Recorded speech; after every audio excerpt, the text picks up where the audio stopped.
Good morning, boys. How are you?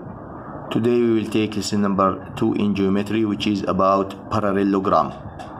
The lesson is very simple and very clear. We have some properties we are going to discuss with each other about parallelogram. Before we start, as usual, we have some slides as a revision about the previous lesson. As you see here, how you find the angles, how you find the sides, all of them are revision. I will not spend a lot of time about them. Of course, you can solve them by yourself, and the answers are in front of you. You can check your answers. First, try to solve them alone, then check your answers. You have only one new vocab, which is parallelogram. Of course, parallelogram is a quadrilateral. This means it has 4 sides. What is the definition of parallelogram? Parallelogram is a quadrilateral that has one pair of opposite sides are congruent and parallel. This means the two sides do not intersect and they have the same measurement. This is the definition. Of course, parallelogram has many other properties. They are in the book and we can see them here in this table. If a quadrilateral is a parallelogram, then the opposite sides are congruent. This means JK equal ML or congruent to ML, and JM congruent to KL. Number 2, if a quadrilateral is a parallelogram, then the opposite angles are congruent. The same, angle L congruent to angle J, J congruent to L, opposite angles, and angle K congruent to angle M. Number 3, if a quadrilateral is a parallelogram, then the consecutive angles are supplementary. What the meaning of consecutive angles? Consecutive angles means angles after each other, like M and J, J and K, K and L, L and M. Every 2 consecutive angles must be supplementary, must be 180. This means x plus y 180, y plus x 180, x plus y 180, y plus x 180.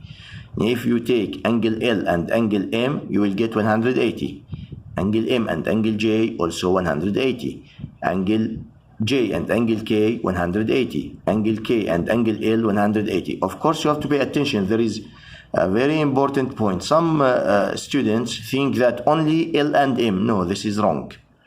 Not only one pair of consecutive angles. All the consecutive angles must be supplementary. You must take L and M, M and J, J and K, K and L. If a parallelogram has one right angle, then it has 4 right angles. Of course, this is correct. Why? Because we said in parallelogram, opposite angles are congruent. If angle J 90, then angle L 90. And we said also consecutive angles are supplementary. If angle J 90, angle M also must be 90. Why? To be supplementary. Supplementary means they must be 180. 90 plus what equal 180? It is plus 90. This means J 90 and M 90, the same, J and K, the same, K and L. This, of course, theorem, we use 2-column proof. I know that you don't like 2-column proof at all. Therefore, I don't say for you this is included how you find the proof. Only I want you to read how we prove that this angle F congruent to angle H and angle G congruent to angle J. Of course, the given information he say for you that F, G, H, J is parallelogram. And he want you to prove that opposite angles are congruent. Of course, here we can use consecutive angles. This means J and F 180 and J and H 180. This means H and G also 180, because we said that in parallelogram consecutive angles are supplementary.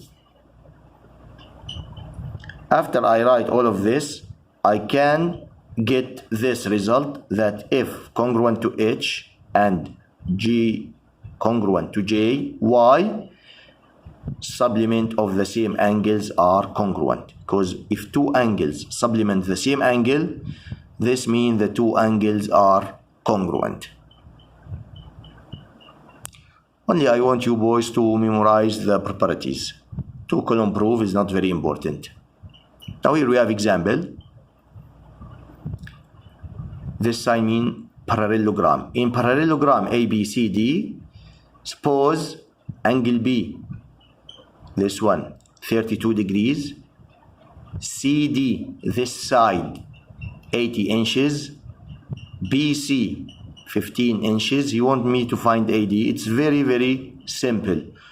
We said one property of parallelogram that opposite sides are congruent. This means AD congruent to BC. BC 15, then AD will be 15. Let us see the answer.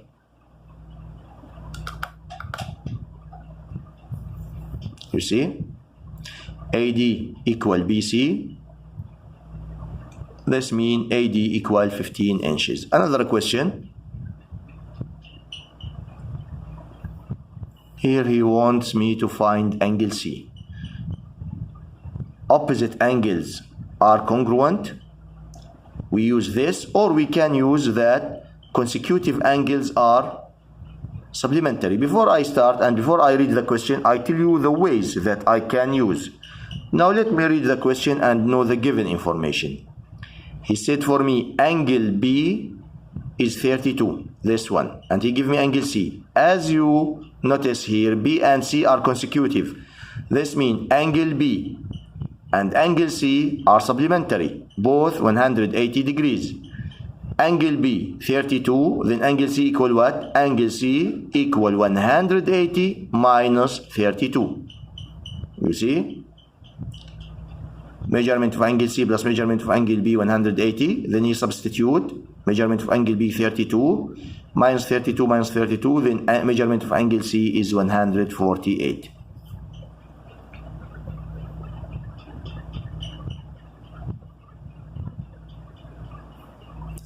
Another example, he wants me here to find measurement of angle D. And I know angle B. In parallelogram, opposite angles are congruent. This means measurement of angle D equal measurement of angle B. This means angle D equal 32 degrees. This is the answer. You see, it's very, very simple. Same, we have this question. You want me to find AB. AB opposite to CD, then AB is 30.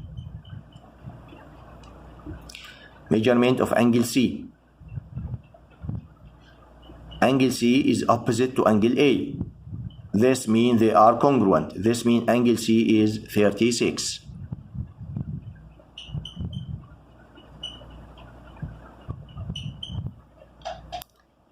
You want me to find measurement of angle D. Angle D and angle A are consecutive. This means they are 180. Therefore, to find angle D, I subtract 36 from 180, you will get 144.